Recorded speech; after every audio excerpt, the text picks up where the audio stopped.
wish you a Merry Christmas. We wish you a Merry Christmas. We wish you a Merry Christmas and a Happy New Year. Good morning. Welcome to Vlogmas. Welcome to Vlogmas Day 16. I'm up and ready to begin my day.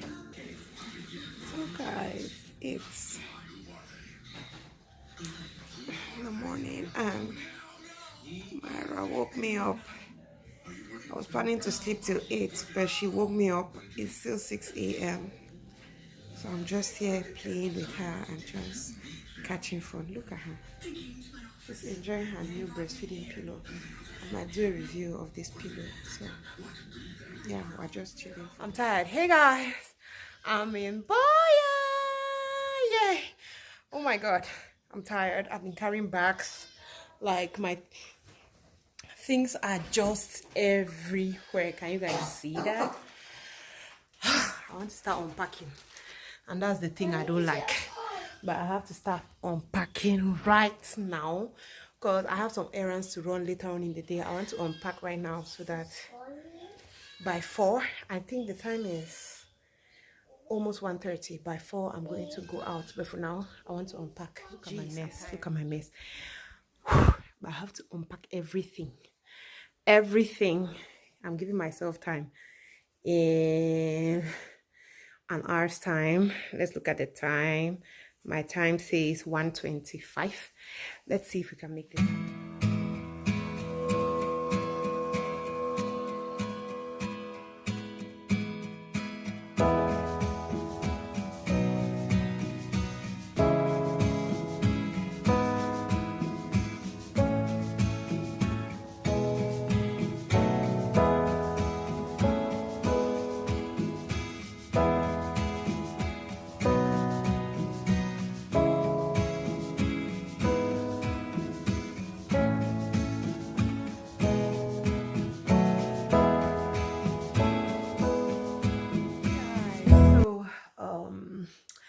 After a long struggle, I'm done. And guys, I took like 2 hours to put everything in order because Myra was crying and stopping. You have to carry her, deceive her, cry and stop, cry and stop.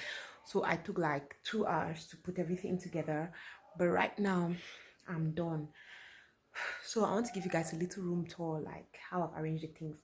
A little room tour of where we're going to be spending a couple of days.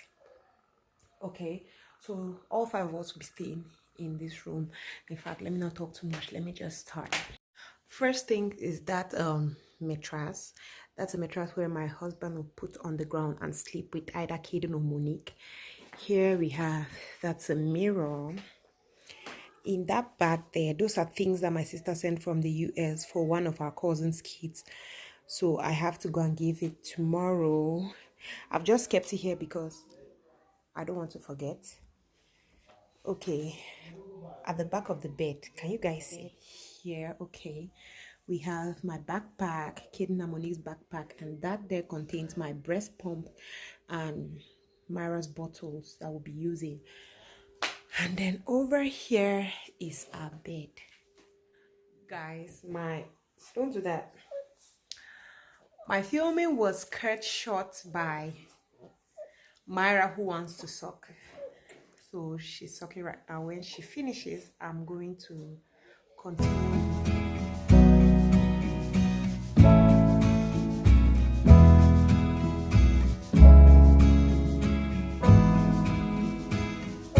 So guys, this is the bedroom. I don't know why it's so dark, but just bear with me. This is the bedroom. That is Myra lying down. Mama, wait now. Let me finish what I'm doing, then I'll come and get you, baby.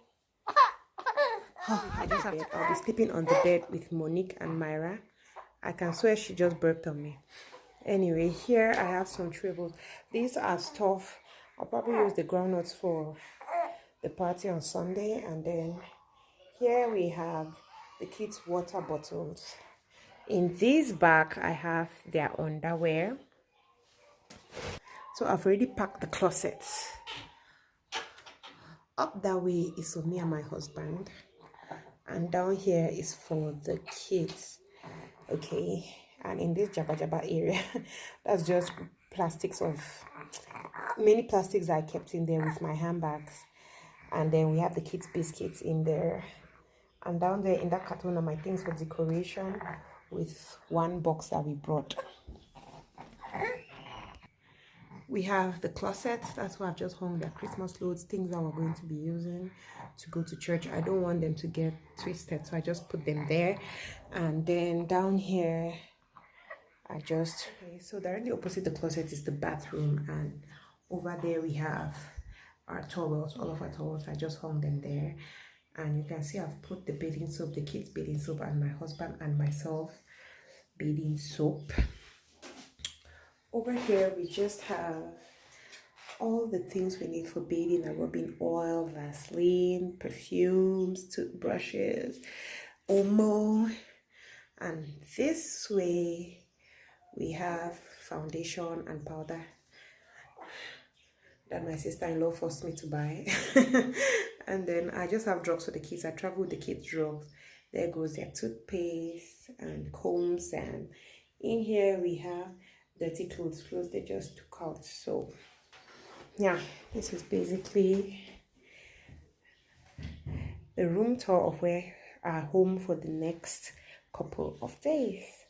And here we have water problem. You can see in those two big plastics we have water in them, because okay guys, water. To end this vlog, I'm just going to say this is 5, and if you don't understand what that means, it just simply means that this is my 5th year in marriage. Today is the 20th of December, and it marks my 5 years in marriage, guys.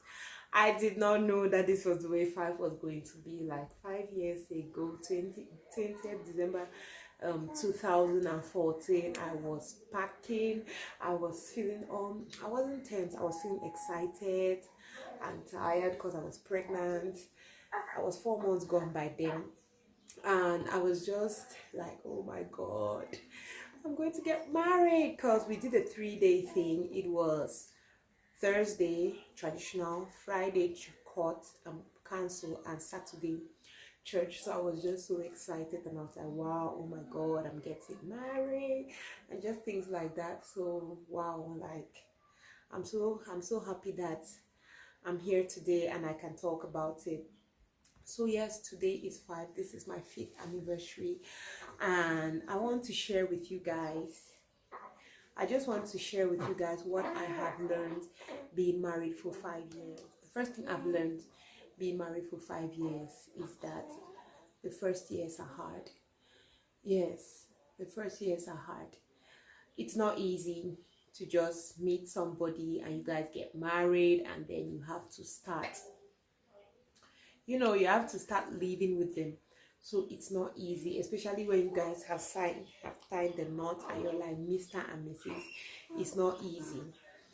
So I learned that those first years are not easy, and also you should not stick on the honeymoon phase, because a lot of people stick on the honeymoon phase, and it's like, okay, you're all loved up during the honeymoon phase, you're enjoying yourself, you're in love, you're just enjoying the whole process of being together, of being in love, and being called Mr. and Mrs. and things like that.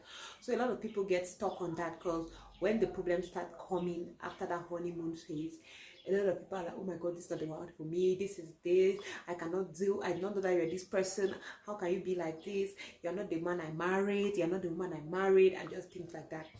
But I learned that you cannot stick on those things. The fact that you're fighting now does not mean that that is not the man for you. So that's the first thing. So the next thing I've learned I'm suckling Myra. The next thing I've learned being married for 5 years is just that communication is key. I know a lot of people keep talking communication this, and a lot of people are, it's so cliche, communication.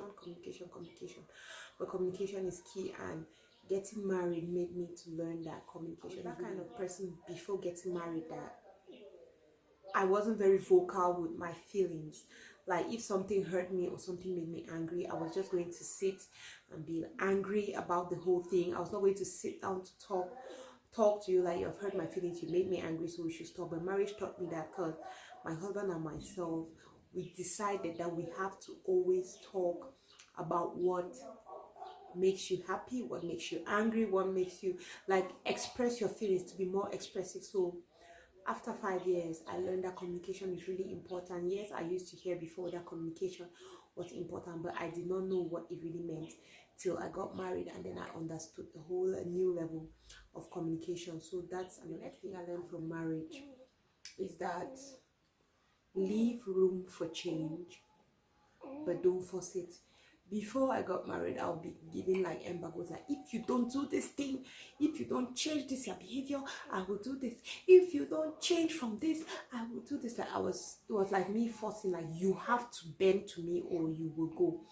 But being married, I understand that, okay, you can't force somebody to change. Like, you cannot force somebody to change.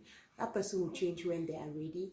That person will change when it is suitable for them. So that's what I learned. Like, no matter how much you talk, no matter how much you overreact, if that person doesn't want to change, the person is not going to change. The person is going to change only when they think they want to change. So that's another thing I learned. Like, all the embargoes and all those things, it causes you problems. You are quarreling and quarreling, but the person is not changing because the person is not ready to change. But I'm not saying that you should put up with just anything because in your mind you're like, no, there's room for change, so this person will change. No, that's not what I'm saying. There are certain characteristics, there are certain character traits somebody has that you can look at it and you're like, okay, this is not that bad, so let me leave it. I can just be talking and talking once in a while to this person, and the person might change. Not that you start threatening the person and forcing the person, like, if you don't change, I'll do this to you, I'll do that to you. Myra is done eating, so we're going to continue filming. Yay! Okay, so the next thing I'll talk about is still about change, and it's when you get married, you will change, and it's not always supposed to be a bad thing. In Cameroon, I don't know in other countries, but in Cameroon, when you get married and people start telling you, oh my god, how you don't change, so I want to talk to a friend and again, you don't. It's usually just a negative thing. When somebody just calls you have changed since you got married, it's usually negative. But me, these 5 years, I've noticed, I've discovered that getting married, you will change, and it doesn't necessarily have to be a bad thing.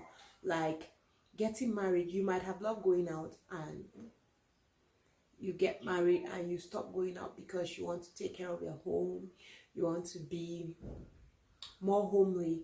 I'm not saying people who go out are not homely, no, that's not what I'm saying, but it could still be your decision. Like, I have so much to do at my house, I don't have time to be going out, going to clubs or going to snacks and things like that. So that's what I learned. Like, it's not necessarily a bad thing. Getting married and you want to be on your own sometimes, like, just take the first few years of your life to just try to grow your family, be with your husband and things like that. It's not necessarily a bad thing.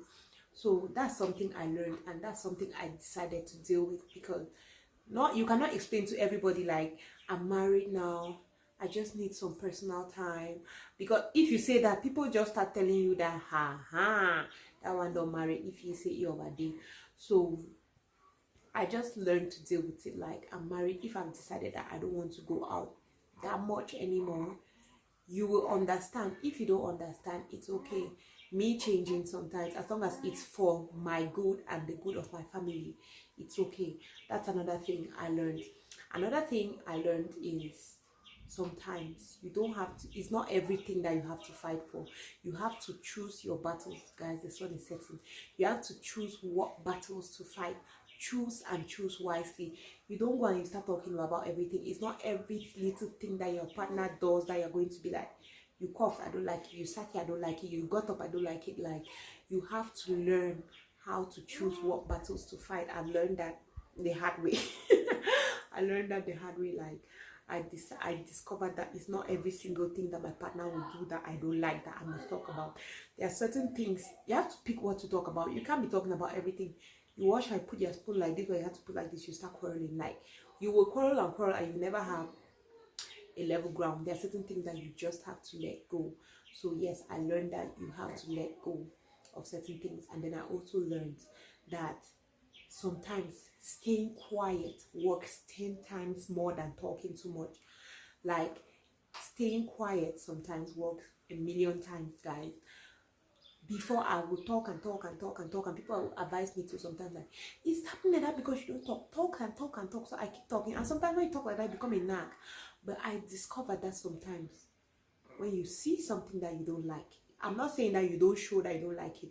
If I see something that I don't like, I'm just going to, my countenance is going to show you that I'm angry. I'm not going to come and start talking like, you did this thing I don't like, you did this. Sometimes I don't talk, and I'm not, this one is not necessarily only with my husband, like in general life right now. When certain things happen, if I see something that I don't like, my face, I just stay quiet, but my face changes immediately. So people around me just know that, okay, Kenna is angry, because I'm not the person that will talk a lot like that to people. The person I'm in a relationship with, yes, I'll talk a lot to you, but other people like my family and friends, I'm not that expressive. So I learned to that sometimes just staying quiet, like just staying quiet, not saying what is really on your mind. You're just quiet. It gives the person mental mental stress. The person will be like, is it this thing I did or that thing I did? Sometimes it works more, and the person comes and meets you and it's like, what did I do? Please tell me what I did. So that's another thing I learned how to do since I got married, and it helps me a lot, because a lot of people are already, like my husband, he already knows sometimes when he does something that I don't like, and he just notices that I'm not talking anymore, I'm just quiet. He's just like, something is up, he's aware. So yes, that's another thing I learned. Another thing I learned is that it's okay to say sorry first. Love or relationships is not a battle. It's not about who wins. It's about peace, my people. And I'm not saying that your husband will cheat on you and you go and be the one to say you're sorry. No, that's not what I'm saying. You know those little stupid arguments that you have? You don't have to stay quiet completely all through for 5 days, 10 days, because you're like, no, I have to prove that I'm the one. I have to win this one.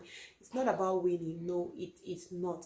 Because I've seen cases where people are in a relationship and just this little thing, he doesn't flush the toilet, you get angry, you don't talk, sorry baby, yes, like, what was I talking about? Okay, like, he doesn't flush the toilet, you're like, this one has not flushed the toilet, I will not talk to him. You people start beefing. Another thing happens, you go and stay out late, he stops talking to you, and those things are just mounting and you're piling them. That's where communication too comes in, because you have to talk about those things. Those things are piling and piling and piling, and you want to see you've reached a stage where you don't even know, you want to say sorry, but you don't even know, because you have piled so many things. So I think that it's okay.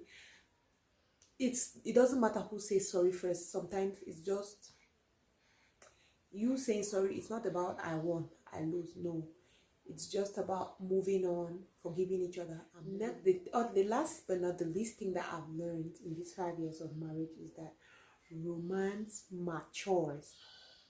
While the next thing that I've learned, the last but not the least thing, is that romance matures as years go by. Romance matures as in, if the way people used to show that you love each other was to probably go to a hotel room, catch phone, go to the beach, like, as you grow and you're having more responsibilities like the kids, your idea of romance and spending quality time with your partner changes. That is what I learned. Yeah, that's something I learned. Like, okay, before, let me give a good example. Before I had kids, okay, my husband comes back with chocolates or something for me from work, to me, that's the romance, But right now, I really don't care about me, what I eat or I don't eat. What makes him more attractive to me is him taking care of the kids. Like, if I see him helping me with the kids, he goes and comes back with things for the kids. That's what makes me happy. So you see, it changes. You don't have to keep it in your head that, no, when we were younger, we used to do this and that. So children or no children, we must do this. If you don't do this, it means that you are no longer in love with me. The relationship is not moving and things like that. No, that's what I learned. Like, as the years go by, your romance matures. What you find romantic changes. Yeah, because that's just what makes me happy. That's what makes me happy. Like, if my husband wants to make me happy, he should come and he's like, oh, I'm taking you and the kids out, and I'll be like, oh yeah, like. So I don't know, maybe I'm getting too old in just 5 years. But yes, guys, Myra has fallen back asleep. So I'll put her down now, and then I have to go out. I want to look for where I'll do my hair tomorrow. So yes, guys, I don't know whether this vlog is going to end here, but if it does, I'm going to see you guys on the next one. Thanks for watching. Hope to see you tomorrow. Love you. Bye.